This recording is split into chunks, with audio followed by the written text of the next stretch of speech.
So the defending champions kick things off with a victory against Bournemouth. Luis Garcia is in Mallorca ahead of our big game against Barcelona tomorrow. He was watching this for us. We'll hear from Luis in a moment. But first, let's start in studio. Nedum, this is the first time you've ever watched a Liverpool game with Stevie. How would you describe that experience? I think it was a remarkable experience. I think for all those that think that maybe he's not really pro-Liverpool, trust me, he lives and breathes it. Yeah, if there was a ratio of swear words. Yeah, it was. I think to sum up, Stevie wasn't really that calm, which says a lot about the game itself. Absolutely. At 2-0, you thought, well, maybe he can be calmer now. Yeah. But that finish, it was a bit on the stressful side, and I think rightly so. It's interesting, Steve, because at 2-0, we thought, right, this is going to be easy. We'll just say this is exactly what you expect, obviously. Still some teething problems, but you expect Liverpool to move on and build from this. But they were so vulnerable in that second half. And it turned out to be a Chiesa, as we mentioned, of all people, who comes off the bench to be a hero. But boy, Liverpool made us sweat. Yeah, and I think it's important to point out that, you know, in the first half, Bournemouth had some breaks similar to the ones they took advantage of in the second half. And obviously in the first half, they didn't do it. So that threat was always there.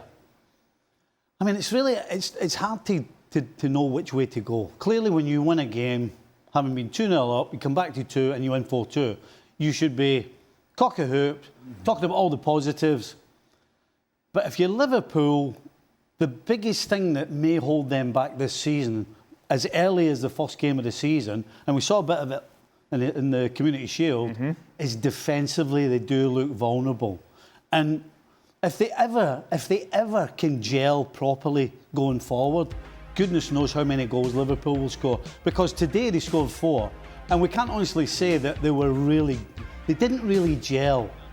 And a couple of the breakaways came from the things that had been going wrong. You know, somebody playing the wrong pass or a poor pass, and 5 and 6 players cut out the game, and then the opposition are getting to Liverpool. So on the positive front, to score 4 goals and still have way more time to get better. But the negative is clearly defensively. They looked ragged at times. And at 2-2, we weren't sure what was going to happen, let's be honest. How stark is that negative? You don't want to overreact to it. That's the first thing. Same way we didn't want to overreact last week. And the fact is they have won the game. But that's 2 games now we've seen where they have been very vulnerable, especially on the counter.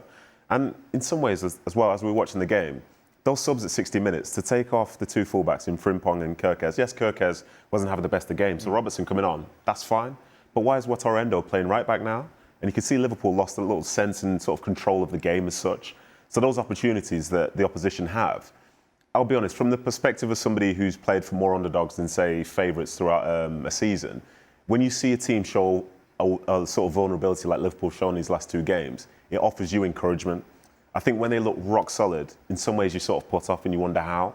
But Semenyo running through for that second goal, nobody laid a glove on him. Nobody at any point. But then also you look around it, how many people are sprinting back? Probably fewer than you would have expected from a Liverpool side. So I think defensively, yes, that is a concern. You know they'll get better. But if you have to score 4 goals every week to be winning games of football, I think that's going to be a concern. Okay, so you obviously follow German football closely. Ekitiké came with a big price tag. 2 goals in 2 for him so far to start his Liverpool career. Perfect stuff. Yeah, absolutely. And I think anytime any player comes into a new club, a new league, you know, after a big price tag, there always seems to be like there's a little pressure that you want to get off to that quick start, so then it doesn't start becoming 4 games, 5 games. So now the key, though, for any player that gets off to a quick start is to sustain it. To not then be like, oh, look, he started well, but then what you know, the fixture congestion over Christmas, and he just can't handle the pressure of the league and the pace. And I mean, he really looks like in a team where you're talking about defensively need time to gel, he looks like he's started perfectly for what they needed. Because what was a lot of conversation?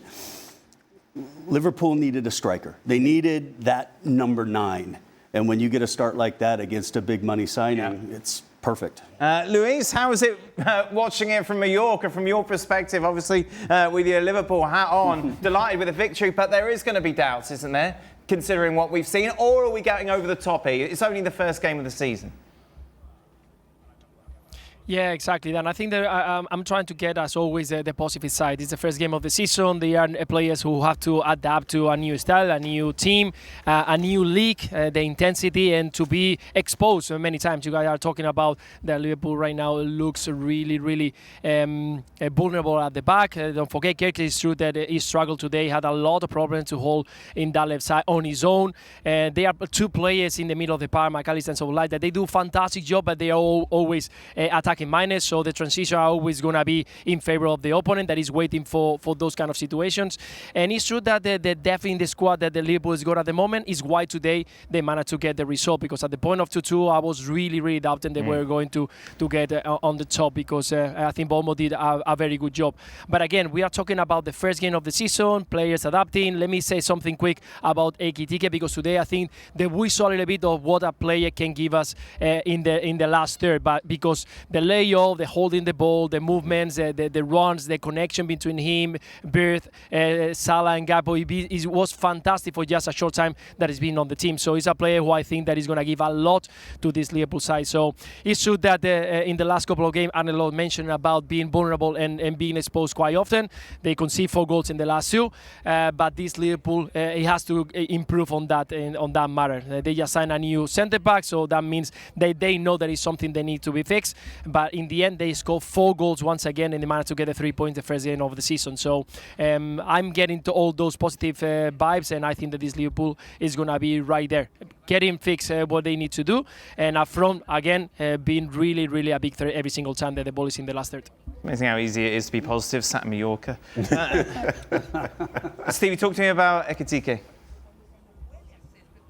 Let's be honest, the start of the game, the first half in particular, he was carrying Liverpool's forward line. Second half, Gakpo came into it a little bit. But Mo Salah had the kind of game that he's had quite a lot. As much as he scores a lot of goals, he didn't do an awful lot, but he did get his goal. And so the conundrum going forward is going to be, when is Wirtz going to start doing what Wirtz was brought in to do? How would you rate him today? I thought he was pretty average, to be honest. I think he probably passed the ball to a blue jersey more than he did a red jersey. I think most things he did, he was not convincing in what he was trying to do.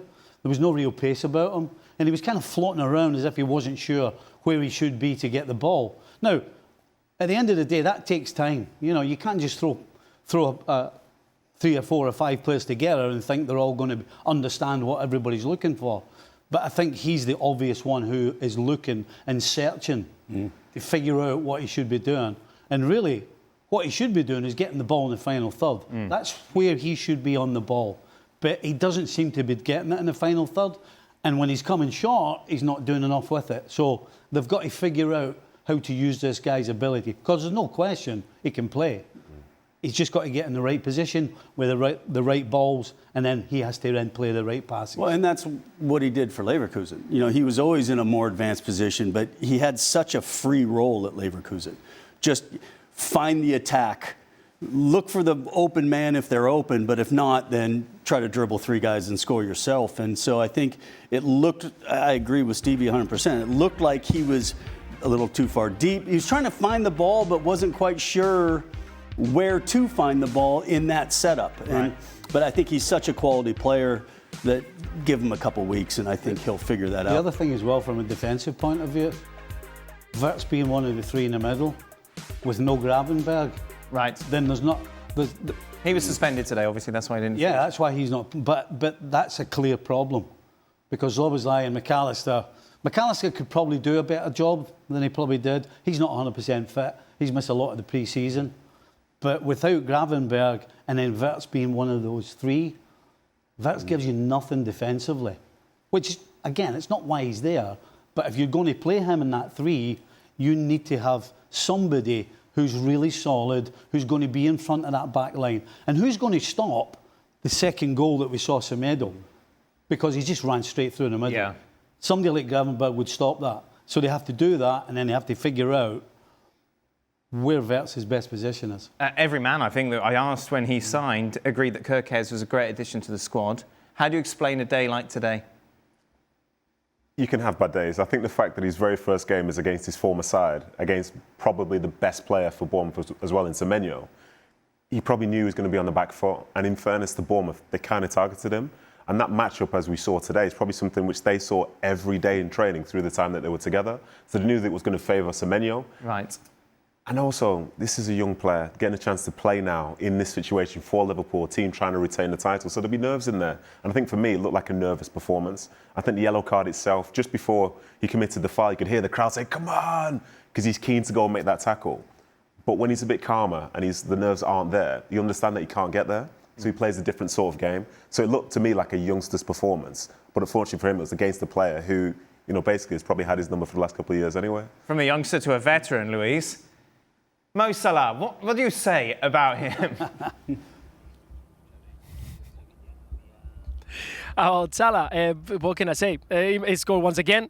And again, I think that today he was really emotional. We saw him really struggling when the crowd sang a song for Diogo Jota. I think that that matters. Sometimes we forget that we are talking about human beings, and some they receive that situation in a different way. And today probably he felt in some part. But again, Mo knows how to react. Today probably wasn't the best game. He was again trying to adapt to the new players. He got Ekitiké running all around, finding the places, Brit trying to link with him, but sometimes he couldn't find him. So in the end, he managed to score that goal that I'm sure that he's gonna settle into the season. And we are talking about the top scorer of Liverpool for the past many years. So again, sometimes we have to give him a break and not try to put the focus all the time on him when he's not performing, because he's surrounded by top quality players. So we'll see the best of Mo Salah in the coming weeks for sure. Our producer, who can't think for himself, had to ask you whether or not to have Salah in his fantasy team. He cannot think for himself at all, by the way. You said no, he's past it, don't bother. Yeah, that's not exactly what I said, no. I wouldn't go that far. I was talking more about general performance, but I did say that you'll always have a chance and you'll always have a moment. But again, this performance today wasn't one of Salah's best. But I think to sum up, the fact is he can still have an impact. And yeah, it's nice that you tried to call me out like that on TV, but like fair play to him, fair play to him. But there's certain times where it's frustrating because he's had some 2v1s, some 1v1s, and the decision making isn't necessarily perfect. But the fact is he can still continue, can still step up and can still be trusted in his Liverpool side. And now he's having, different players playing around him. So he kind of needs to find his feet as well. But I think the point that Lewis made is a big one, because today for Liverpool was always going to be an emotional day, and you've got a bunch of players who are going to do everything they can to try and have like a good performance to sort of commemorate Diogo Jota. And that's tough to play in, because I can go back to my career, and in 2008 I played in the Manchester derby on the same day of the Munich disaster. It's commemorate, I think it was maybe 50 years or whatever it was. And that day for United was a tough day for them. We ended up winning and we hadn't won there in 35 years. There's something about that sort of sense in the stands, what people really want and what they long for isn't necessarily something that comes easy. So credit to Salah, credit for Liverpool for finally getting it done. When you looked at the squad that was put out today, Stevie, no surprise at all that it's Chiesa who's the hero. Yeah. Never in doubt. That was incredible. When he was coming, I was screaming to get him on. I don't quite remember that being part of the narrative in the room. That's incredible. I mean, you got to give him credit. Clearly he looked as though he couldn't wait to get on. And then when he did get on, he's popped up and he's focused, he's concentrated. He's not. It'd be easy for somebody like him for what he's already done in his career.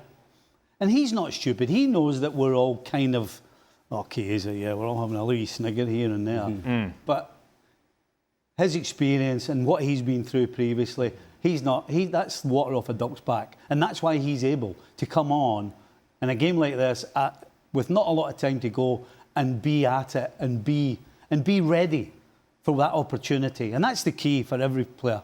Be ready, regardless of the situation.